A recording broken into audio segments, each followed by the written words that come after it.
Okay, just a little update on my health. If you're following me, following that. I went to the urologist today, and yeah, he checked my prison wallet. Everything is okay back there. My PSA was high, but he thinks because I had so many other things going on that it just affected my prostate, and my bladder, and my kidneys because I had, infection everywhere, and everything was swollen. And I am feeling better, and I'm taking these pills. Let me see if I can cover up some of this information, and I can't read that. It's too dark. There, let me turn the light on. Come on. There we go.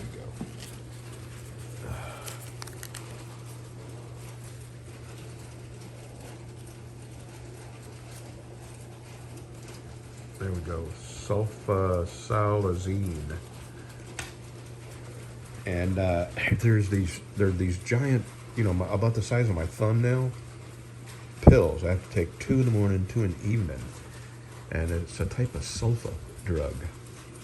And he said it would shrink the pockets in my colitis and my diverticula.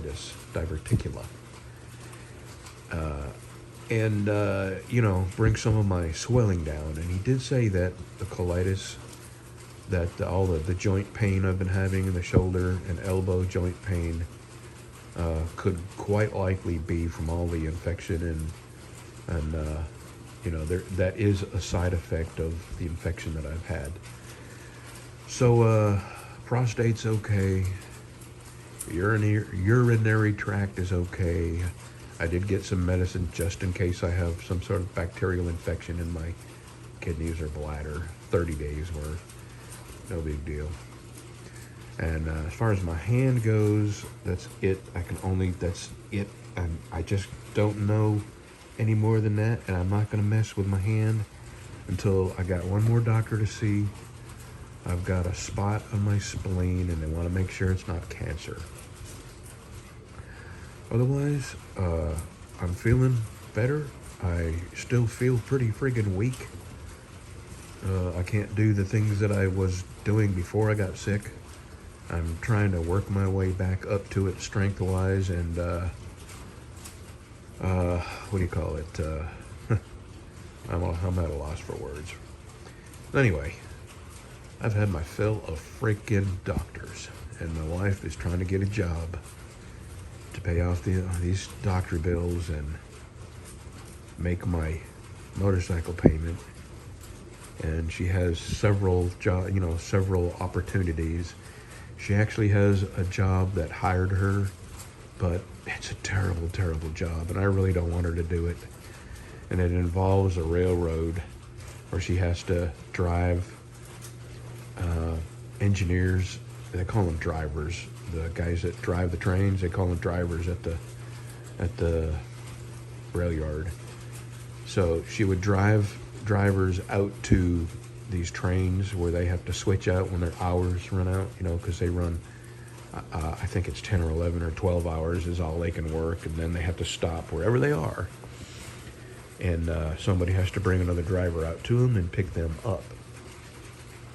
But the complications of this job are so ridiculous. At first they told her it was $13 an hour. Excuse me.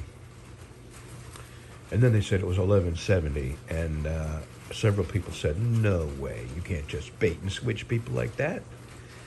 So that's already one lie that they've told. They said $13 an hour to get people over there, and then, Lowe's and Home Depot are paying $15.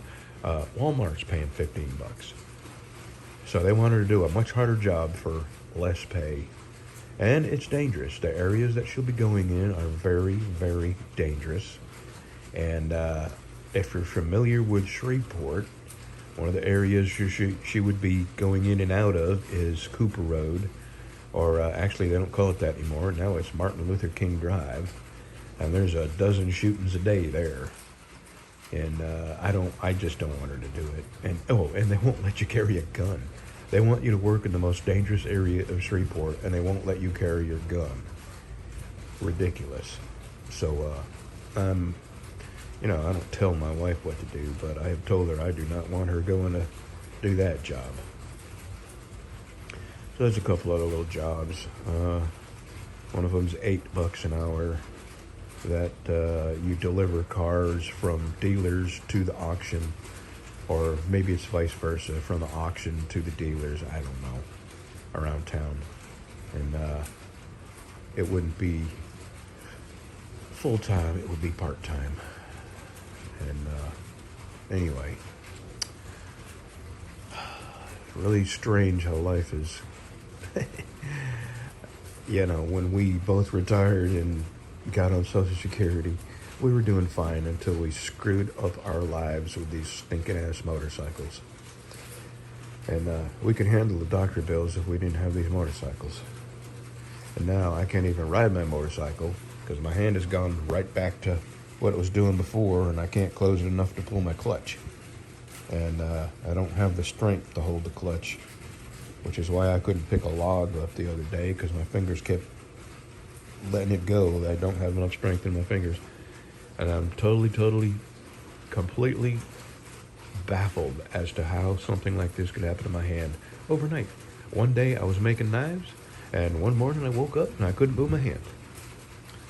Anyway, 6 minutes, almost 7 minutes of me talking. So anyway, my gut issues seem to be improving. I don't have any prostate troubles.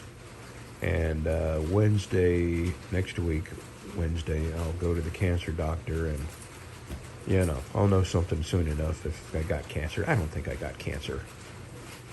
And get that cleared up. And then once all that is over, then I'm going to go to a hand specialist and see if they can figure out what has happened to my fingers. Okay. I'm going to watch this video, and then I'm going to bed. We'll see you.